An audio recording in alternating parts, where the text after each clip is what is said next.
Hello दोस्तों, मैं सुभय कुमार। सबसे बड़ी चीज है दोस्तों कि जो 67 बीपीएससी है उसमें जो बिहार से आपके 10 से 15 क्वेश्चन जो करंट अफेयर्स रहते हैं वो बहुत ही डिसाइडिंग फैक्टर हो जाता है दोस्तों, और यही है जो आपको रिजल्ट के दौर में है जो आगे लेके जाएगा। दूसरी चीज कि जो आज जो हम करंट अफेयर्स से जो लेके आ रहे हैं बहुत ही इंपॉर्टेंट है और लास्ट तक जरूर देखिए इसको, कुछ नया चीज सीख कर जाइएगा। हम पहले एक क्वेश्चन आपसे पूछेंगे, उस क्वेश्चन का आंसर है जो कमेंट बॉक्स में जरूर दीजिएगा, तब है जो आगे का वीडियो है जो जरूर देखिएगा। अगर वीडियो अच्छा लगता है दोस्तों तो निश्चित रूप से लाइक एंड सब्सक्राइब जरूर करें। वही मानक होता है कि जो हम काम कर रहे हैं कहीं ना कहीं है जो आपके लिए फायदेमंद है। तो दोस्तों निश्चित रूप से सब्सक्राइब जरूर कीजिएगा। ये हमारी कामना भी है कि मेरा चैनल भी है जो ग्रो करे और आपका भी है जो कुछ ना कुछ नया चीज सीखे। तो दोस्तों पहला हम क्वेश्चन आज पूछ रहे हैं कि बिहार में जो गंगा नदी है, क्वेश्चन पूछ रहे हैं कि बिहार में जो गंगा नदी है वो है जो 445 किलोमीटर है जो यात्रा करती है बिहार में, 445 किलोमीटर। तो बिहार में जो 445 किलोमीटर जो यात्रा करती है तो इसमें कौन सा शहर है जो गंगा नदी से सबसे नजदीक है? एक क्वेश्चन है जो आपको बताना है कि इसमें से जो शहर है 12 जो शहर है गंगा नदी का, उसमें जो है कौन से जो जिले हैं, 12 जिले जो टच करती है उसमें कौन से जिले जो हैं या कौन सा उसका शहर है जो सबसे नजदीक गंगा नदी को टच करता है? ये है जो क्वेश्चन है जो आप है जो जरूर है जो ध्यान रखें। ये है जो आज का क्वेश्चन है और आज है जो जरूर है जो बताइएगा। गंगा नदी के बारे में हम बता ही दिए दोस्तों की है जो ये है जो चौसा से है जो इंटर करती है और इधर है जो दोस्तों है जो भागलपुर से है जो वो निकल जाती है। तो एक क्वेश्चन तो ये रहा दोस्तों गंगा नदी से। दूसरा क्वेश्चन कि बिहार में गंगा नदी सबसे ज्यादा कहाँ बहती है और सबसे कम कहाँ बहती है, ये है जो आप किलोमीटर में बताइएगा। आज का 2 क्वेश्चन है जो इंपॉर्टेंट है, जब वीडियो बनाएंगे तो 2 क्वेश्चन ऐसा इंपॉर्टेंट देंगे कि कौन सा शहर जो है बिहार का गंगा नदी से सबसे नजदीक में बसा हुआ है, ये है जो जरूर बताइएगा। तब हम आगे है जो दोस्तों आज का है जो टॉपिक है जो लेकर आगे बढ़ते हैं और आज हम बात करेंगे दोस्तों कुछ एप्लीकेशंस और ऐप की बात करेंगे। कौन कौन सा ऐप है जो नया है जो बिहार सरकार ने अभी जो लॉन्च किया है और इस पे है जो इंपॉर्टेंट क्वेश्चन पूछे जाते हैं। तो Bihar special current, Bihar special current ये बहुत इंपॉर्टेंट है दोस्तों, आपके लिए बहुत इंपॉर्टेंट है। आप जरूर है जो देखिए इसमें क्या क्या है जो नया चीज है जो आप देखिएगा। इसमें सबसे पहले दोस्तों है frog walk of, frog walk app. ये है दोस्तों फ्रॉग वॉक ऐप, माने फ्रॉग माने होता है क्या, मेढक होता है, उस तरह का एक है जो फ्रॉग वॉक ऐप है जो बिहार सरकार बनाया है। और ये जो ऐप है दोस्तों है जो ये है जो जितने भी छोटे मैंने काम करते हैं, जैसे बार्बर हो गया, आपको जो भी चीज की जरूरत है, श्रम से रिलेटेड जो भी चीज हो गया, मैंने आपको अगर मान लीजिए कि बढ़ई है उनको अगर खोजना है तो आप इस ऐप पर जाकर रजिस्ट्रेशन करा लीजिए जब आप ये काम करते हैं। और इसके नजदीक के जितने भी हैं उससे इस ऐप के माध्यम से वो फिल्टर करेगा कि भाई हमें है जो आज बढ़ई की जरूरत है, तो है जो उसमें है जो दोस्तों इस ऐप के माध्यम से है जो दोनों कम्युनिकेट होंगे और एक तो रोजगार भी बढ़ेगा और दूसरा है कि दोस्तों जिनका काम है जो आसानी से होगा। तो डिजिटल वर्ल्ड का जो युग है दोस्तों 21वीं सदी, यह जो कहीं ना कहीं है जो यही दर्शाता है। तो फ्रॉग वॉक ऐप बनाया है किसने दोस्तों? तो इन्होंने बनाया है, निर्मल देव ने बनाया है। कौन किसने बनाया है? इसको निर्मल देव ने बनाया है। इसको बिहार, इनको जो है जो दोस्तों बिहार चेंज मेकर अवार्ड भी है जो इनको मिला है। क्या मिला है? Bihar change maker award, Bihar change maker award भी है जो इनको मिला है दोस्तों। तो फ्रॉग वॉक ऐप निर्मल देव जी के द्वारा बनाया गया है, इनको बिहार चेंज मेकर अवार्ड 2022 से इनको नवाजा गया है। तो बहुत इंपॉर्टेंट है और स्टार मार्क मार लीजिए दोस्तों, ये क्वेश्चन है जो पूछा जा सकता है। चलिए दूसरा क्वेश्चन है जो आपका जो ऐप से रिलेटेड है वो है जो दोस्तों है जो गृह दर्शन ऐप, गृह दर्शन ऐप, गृह दर्शन ऐप। यह है जो दोस्तों गृह मंत्रालय के द्वारा है जो गृह विभाग मंत्रालय होता है जो दोस्तों है जो केंद्र में होता है गृह विभाग, गृह विभाग के द्वारा है जो बनाया गया है। इसमें है तो दोस्तों सबसे इंपॉर्टेंट चीज है कि मान लीजिए कि किसी भी तरह का मैंने पुल है, कानून व्यवस्था को सुधारने के लिए, जैसे पुल है, अस्पताल है, स्कूल है, कब्रिस्तान है, मैंने ऐसी चीज का है जो ये जो डेटाबेस तैयार कर रहा है कि आपात स्थिति में अगर किसी तरह की जरूरत आ जाए तो वहां से जो जल्दी एक्सेस है जो किया जा सकता है। तो यह जो गृह दर्शन ऐप, गृह दर्शन ऐप किसके द्वारा? गृह विभाग के द्वारा। किस क्षेत्र के? अस्पताल हो गया, स्कूल हो गया, फिर कब्रिस्तान हो गया, कानून व्यवस्था को विस्तृत रूप से बनाए जाने के लिए जो ये है जो गृह दर्शन ऐप है जो इसकी है जो बिहार सरकार ने है जो लॉन्च किया है दोस्तों, गृह दर्शन ऐप। चलिए तीसरा है दोस्तों सुविधा ऐप। कौन सा है? सुविधा ऐप। सुविधा ऐप, सुविधा ऐप है दोस्तों है जो बिजली जो उपभोक्ता है और बिजली कंपनियां हैं उनको लेकर है जो दोनों को सामंजस्य बैठाने के लिए जो दोस्तों बिजली सुविधा प्रदान करने के लिए जो दोस्तों सुविधा ऐप बनाया गया है। बिजली में उत्पादन और उपभोग, मैंने जो उत्पादन कर रहे हैं जैसे साउथ बिहार हो गया, नॉर्थ बिहार हो गया, और जो उपभोग है जो इन यूजर है उनके बीच में है जो सामंजस्य बैठाएगा और किस प्रकार से उनको सुविधा प्रदान किया जाए वो है जो दोस्तों है जो बिजली ऐप है। कुछ नया चीज जान लीजिए दोस्तों 2021-22 के जो सर्वेक्षण जो आया है, जो 20-21 का जो फाइनेंशियल ईयर का था, उसमें जो 350 किलोवाट आवर है जो दोस्तों प्रति व्यक्ति है जो बिहार में जो खर्च होती है 350 किलोवाट। पिछले बार 332 था, इस बार 350 है। लेकिन जो चरम मांग है दोस्तों है जो 5973 है जो बाट है जो 5973 है, और हो सकता है कि आगे एक साल में जो इसको जो 6465 तक 2023 में जो है जो मांग हो जाए। एक चरम मांग होता है, एक वर्तमान मांग होता है। तो चरम मांग जो अभी वर्तमान में 5973 के आसपास है दोस्तों, और आगे वाला समय में 6400 के आसपास भी जाने की संभावना है। तो दोस्तों यह है जो सुविधा ऐप है। हम इस पे चर्चा आप जाएंगे तो फिर डगमरा की बात करने लगेंगे। फिर है जो अभी हाल फिलहाल में है जो दोस्तों 200 यूनिट का है जो बिजली प्लांट जो लगाया गया है उस पर है, तो वो एक अलग मैटर हो जाएगा, उस पर भी हम बात करेंगे। तो यह है दोस्तों फ्रॉग बाल ऐप, गृह दर्शन ऐप, सुविधा ऐप। चलिए दोस्तों इसको है जो इसको बैठाते हैं और फिर है जो इम्पोर्टेंस है उसके है जो बात करने का प्रयास करेंगे आपसे। चलिए आगे है जो दोस्तों है जो चक्र है वो पुलिस विभाग के द्वारा चक्र ऐप ये है जो दोस्तों है जो पुलिस विभाग के द्वारा है जो बनाया गया है दोस्तों, और यह जो अपराधियों का डेटाबेस तैयार करेगा। ये क्या करेगा? पुलिस विभाग के द्वारा और अपराधियों का डेटाबेस है जो तैयार करेगा, अपराधियों का डाटाबेस है जो तैयार करेगा। अभी हाल फिलहाल में दोस्तों 102 वर्ष पुराना कानून को भी है जो दोस्तों है जो रद्द किया गया है, जिसमें जो बायोमेट्रिक आपके थंब फिंगर है पुलिस है जो ले सकती है। ये है जो दोस्तों है जो 102 वर्ष पहले का है जो कानून था उसको है जो खत्म कर दिया गया है। अब है जो किसी भी तरह का अगर मान लीजिए कि आपके ऊपर शक होती है तो सरकार है जो आपका है जो निजता का ख्याल रखते हुए है जो उस चीज को है जो ले सकती है। तो एक अच्छी सुविधा इंटरपोल ने भी है जो इस चीज के लिए है जो डिमांड किया था सभी देशों से कि हाँ इस तरह की एक है जो डेटाबेस होना चाहिए।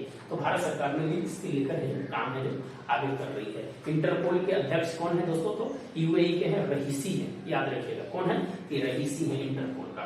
चलिए आगे है जो दोस्तों है जो बढ़ते हैं तो अश्विन पोर्टल है। अश्विन क्या है? अश्विन पोर्टल यह है जो दोस्तों आशा कार्यकर्ताओं के लिए क्या है? आशा कार्यकर्ता जो है उनको लेकर है दोस्तों आशा कार्यकर्ता। और अभी हाल फिलहाल में है जो दोस्तों WHO के द्वारा भारत सरकार को है जो आशा जो कार्यकर्ता जो काम कर रहे हैं उनको लेकर है एक अवार्ड भी है जो दिया है। भारतीय जो स्वास्थ्य विभाग जो है उनको मनसुख मांडविया जो मंत्री हैं उनको है जो पूरे आशा कार्यकर्ता की ओर से अच्छे कार्य करने के लिए उनको है जो अवार्ड है जो मिला है दोस्तों, मनसुख मांडविया को मिला है।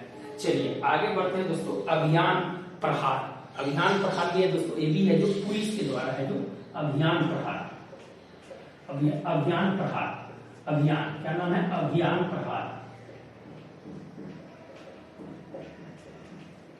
प्रहार भी है जो दोस्तों है जो ये भी है जो पुलिस के द्वारा है जो ऐप बनाया गया है अभियान प्रहार।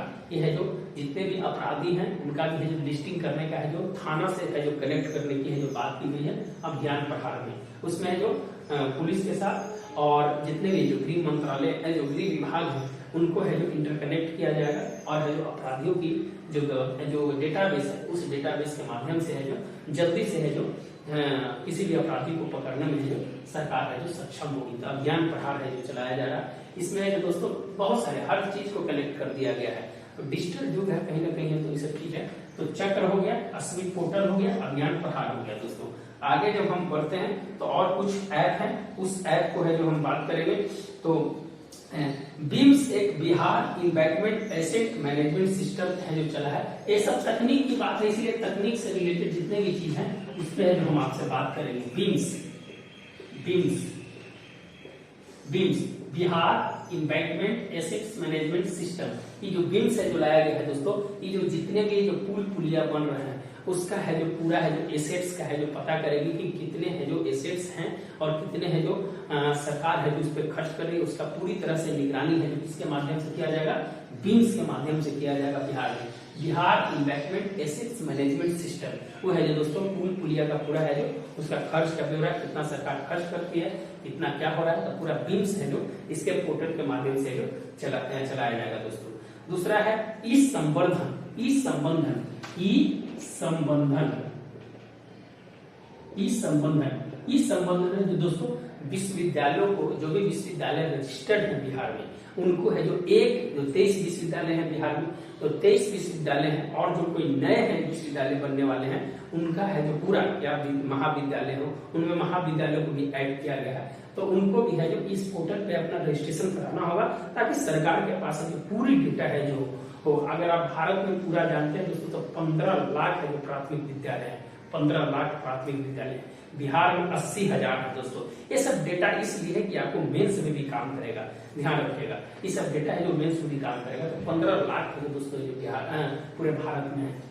तो अभी हाल फिलहाल में है जो दोस्तों एक ऐप भी है जो उसके लिए है जो शिक्षा मंत्रालय के द्वारा जो जारी किया गया था, उस ऐप का नाम क्या था उसका मैं मिस कर रहा हूँ, वो भी है जो उस पे है जो जितने भी सरकारी स्कूल है उसके रजिस्ट्रेशन कराने की जो बात की गई है ताकि समग्र रूप से नेशनल एजुकेशन पॉलिसी को लागू कर रहे हैं तो उस पॉलिसी में जो पूरी सरकार के पास उसका खाका है जो तैयार है। तो दोस्तों ये है जो आपका कौन सा था, ये है आपका इस संबंधन था विश्वविद्यालयों के लिए। चलिए आगे है दोस्तों चहक 2.0, चहक 2.0 2018 में स्टार्ट हुआ था दोस्तों। ये बच्चों के लिए गया से है जो सबसे पहले जो स्टार्ट किया गया था। बच्चों के प्राथमिक विद्यालय में जो बच्चे हैं उनको है जो वहां पर है जो उनको लाने के लिए है जो दोस्तों है जो चहक 2.0। और जानते हैं दोस्तों कि प्राथमिक जो बच्चे हैं प्राथमिक विद्यालयों में सबसे ज्यादा जो एडमिशन है जो बिहार का ही है। तो कहीं ना कहीं एक गर्व की बात है कि अपना जो बिहार राज्य है प्राथमिक शिक्षा के क्षेत्र में जो अच्छा काम कर रहा है। हालांकि है जो उसका रैंक है जो पूरा शिक्षा में है जो सबसे लास्ट में हो, लेकिन प्राथमिक क्षेत्र में जो बिहार सबसे है जो फर्स्ट है दोस्तों। चलिए एक आज का जो लास्ट है जो ऐप का है गो डिजिटल गो सिक्योर, ये है जो आरबीआई के द्वारा वित्तीय जो है वित्तीय साक्षरता कार्यक्रम चलाने के लिए है जो दोस्तों गो डिजिटल गो सिक्योर। क्या नाम है, गो डिजिटल गो सिक्योर। यह है जो दोस्तों वित्तीय साक्षरता कार्यक्रम है जो आरबीआई के द्वारा चलाया गया था, उसका है जो ये है थीम रखा गया था गो डिजिटल गो सिक्योर। गो डिजिटल आरबीआई के द्वारा वित्तीय साक्षरता अभियान, वित्तीय साक्षरता अभियान, ये है जो दोस्तों गो डिजिटल आरबीआई। बहुत बड़ी चीज है। आरबीआई के अभी चेयरमैन जो कौन है दोस्तों तो जानवे करते हैं कि उनका 3 साल का कार्यकाल है जो आरबीआई का जो चेयरमैन है जो उनका बढ़ा दिया गया, शक्तिकांत दास है जो उनका नाम है। कभी कभी जो कितना साल बढ़ा दिया गया ये भी जो क्वेश्चन है जो पूछे जा सकते हैं। तो गो डिजिटल गो सिक्योर यंग हिल्टन कमेटी के आधार पर है जो दोस्तों आरबीआई की स्थापना हुई थी, यंग हिल्टन कमेटी। तो ये दोस्तों इंपॉर्टेंस था। आगे बढ़ते हैं, कुछ और इम्पोर्टेंस है। छोटा वीडियो रहेगा, लाइक एंड सब्सक्राइब जरूर कर दो दोस्तों अगर वीडियो देख रहे हैं तो। आगे बढ़ते हैं दोस्तों कि और कुछ क्या क्या इंपॉर्टेंस हो जाना चाहिए। कुछ रैंकिंग की बात कर लें, हो सकता है कि रैंकिंग है जो पूछ दिया जाए। तो तीसरा राष्ट्रीय जल पुरस्कार जो है, तीसरा राष्ट्रीय जल पुरस्कार, तीसरा राष्ट्रीय जल पुरस्कार, तीसरा राष्ट्रीय जल पुरस्कार में दोस्तों ये है जो सबसे इंपॉर्टेंट है। कब कहीं पूछ देता है तो थर्ड है जो राष्ट्रीय जल पुरस्कार है दोस्तों, और फर्स्ट है जो यूपी को, इसमें है जो जगह मिला था, सेकंड राजस्थान को और तीसरा तमिलनाडु को, राजस्थान को, और थर्ड है जो तमिलनाडु को है जो इसमें है जो स्थान मिला था दोस्तों। दूसरा चीज है कि श्रेष्ठ पंचायत। अब इसमें है जो क्वेश्चन पूछ देगा कि बिहार से, अब इसमें आप बिहार को ले लीजिए, बिहार को अगर ले लेते हैं तो श्रेष्ठ पंचायत, श्रेष्ठ पंचायत का अवार्ड जो किसको मिला है दोस्तों, तो गया के तेलारी, क्या नाम है, तेलारी पंचायत है, गया का तेलारी पंचायत है और बथनी प्रखंड में है जो ये दोस्तों पड़ता है। कहां पर, बथनी प्रखंड में, बथनी प्रखंड हम बोल रहे हैं, सुन लीजिएगा। तो गया के तेलारी और बथनी प्रखंड, कौन सा, बथनी प्रखंड में है जो दोस्तों है जो गया को है जो श्रेष्ठ पंचायत का है जो अवार्ड मिला है। सर्वश्रेष्ठ जिला का अवार्ड जो मिला है दोस्तों वो है जो दोस्तों पूर्वी चंपारण को मिला है। सर्वश्रेष्ठ जिला का जो अवार्ड अगर मिलेगा तो है जो पूर्वी चंपारण को मिला है, पूर्वी चंपारण से रिलेटेड है जो दोस्तों बहुत सारा चीज है। जो आपका जो मित्रा जो टेक्सटाइल के लिए है वही है जो पूर्वी चंपारण में ही है जो सबसे पहले। फिर है जो प्रतापन मैच में जो 13 शतक लगाने वाले सकीबुल गनी मोतिहारी के जो है पूर्वी चंपारण के 341 रन मारा था मिजोरम के खिलाफ, और उनके जो साथ थे जो बबलू उनका दे रहे थे। तो दोस्तों पूर्वी चंपारण से बहुत सारा चीज है। और भी है जो जब हर जिला का जब हमने एक दिन जब एग्जाम से पहले पढ़ाएंगे तो हर जिला के इम्पोर्टेंट क्या क्या है उसके बारे में भी है जो चर्चा करेंगे दोस्तों। पूर्वी चंपारण में है जो एक और है जो चीज चला है उसके बारे में हम बता देते हैं। वो है जो दोस्तों है जो सी ओवर गार्जियन ट्री जो है ये है जो 70 से 400 वर्षों तक जितने भी पेड़ हैं उसको है जो संरक्षण के लिए वहां के जो जिलाधिकारी हैं शीर्षक कपिल जो है अशोक, वो है जो दोस्तों है जो चलाए हैं 70 से 400 वर्षों तक। जो वृक्ष है उसका 1470 वृक्ष का ऐसा गणना की है जिसको बचाने के लिए जीविका दीदी के माध्यम से जो किया जा रहा है। और है जो दोस्तों नाम है सी आवर गार्जियन ट्री, क्या नाम है, सी आवर गार्जियन ट्री है जो उनका नाम है। तो ये दोस्तों ये इम्पोर्टेंस था। चलिए तो राष्ट्रीय जल पुरस्कार हो गया। और जो आपको जो इम्पोर्टेंस जो है वो है जो बताते हैं प्रथम टेक्सटाइल पार्सल ट्रेड, ये है जो क्वेश्चन पूछ सकता है दोस्तों। प्रथम टेक्सटाइल पार्सल ट्रेड कहां से कहां चला था दोस्तों, तो पहला है जो बिहार से ही चला है। तो बिहार में कहां से चला है, तो ये है जो दोस्तों सूरत टू दानापुर, कहां, सूरत टू दानापुर 1 सितंबर 2021 को 2021 को चला था। ये इंपॉर्टेंट हो जाता है दोस्तों प्रथम टेक्सटाइल पार्सल ट्रेन। आप जानते हैं कि जो कृषि ट्रेन था, जो पहली बार जो कृषि ट्रेन जो चला था वो भी है जो दोस्तों महाराष्ट्र के देवलाली से है जो दानापुर के लिए चला था, आप भी जानते हैं उसके बारे में। तो 7 अगस्त के चला था। अभी तो 29,000 तक है जो किसान ट्रेन रेल चल चुका है दोस्तों। अब हाल फिलहाल में जो लोकसभा में जो अश्विनी वैष्णव जी है जो कहीं ना कहीं है उसके बारे में जो बता रहे थे। तो सूरत टू दानापुर है जो चला है दोस्तों पार्सल ट्रेन। कुछ इंपॉर्टेंस जो है चलते चलते कुछ इंपॉर्टेंस है कि सबोर श्री और सबोर सब है जो किसकी किस्म है, तो धान की किस्म सबोर के द्वारा बनाया गया है। बिहार में 3 कृषि विश्वविद्यालय है जो खोले गए हैं। कृषि अभियंत्रण की अगर बात करें दोस्तों तो है जो सबौर में है जो बनाया गया है। कृषि प्रौद्योगिकी की अगर बात करें दोस्तों तो मीठापुर में बनाया गया, भोजपुर में बनाया गया। और कृषि प्रबंधन की अगर बात करें तो दोस्तों है जो ये मीठापुर में बनाया गया है। और दूसरा जो है हमने कृषि अभियंत्रण की बात की वो है जो भोजपुर में बनाया गया है। थोड़ा कंफ्यूजन होगा, एक बार फिर से रिपीट कर देते हैं। कृषि प्रबंधन की अगर बात करें तो मीठापुर में। प्रबंधन कहाँ पर होगा, तो हमेशा राजधानी से होगा, तो मीठापुर में। कृषि इंजीनियरिंग की अगर बात करें दोस्तों तो है जो कहाँ पर किया जा रहा है, वो है जो भोजपुर में किया जा रहा है। और कृषि मैनेजमेंट की बात करें, मैनेजमेंट अभियंत्रण दोनों उसमें मिलाकर है तो सबौर में जो किया जा रहा है। इसके कुलपति हैं जो खुद है जो मुख्यमंत्री हैं जो इनके कुलपति है। पहली बार है दोस्तों किसी विश्वविद्यालय का है जो मुख्यमंत्री है जो कुलाधिपति है। ये है जो नई चीज है जो बिहार में ये चीज हुई है। फिर दोस्तों आगे अगर आप बात करें इसमें तो एक चीज और है कि जयनगर कुर्था के बारे में तो आप जानते हैं उसके 34.90 जो किलोमीटर का है जो जयनगर से कुर्था चला है जो नेपाल को जोड़ी है। 10 रुपये है जो उसका टिकट का दाम रखा गया है दोस्तों। 5 स्टेशन से उसके नीचे में कोंकण रेलवे है जो दोस्तों उसकी है जो पूरा है जो देख रेख भी करती है। 2 PM ट्रेन है जो वहाँ चलती है। तो दोस्तों आज के लिए बस इतना ही। वीडियो छोटा रखेंगे, वीडियो ज्यादा बड़ा रखने से है जो लोग है जो देखते भी नहीं है। और दूसरा चीज है कि एनर्जी है जो कहीं ना कहीं वेस्ट होती है, तो छोटा छोटा वीडियो रखेंगे। तो दोस्तों अगर अच्छा लगेगा तो जरूर लाइक एंड सब्सक्राइब जरूर करें। धन्यवाद दोस्तों, मिलते हैं नए वीडियो के साथ।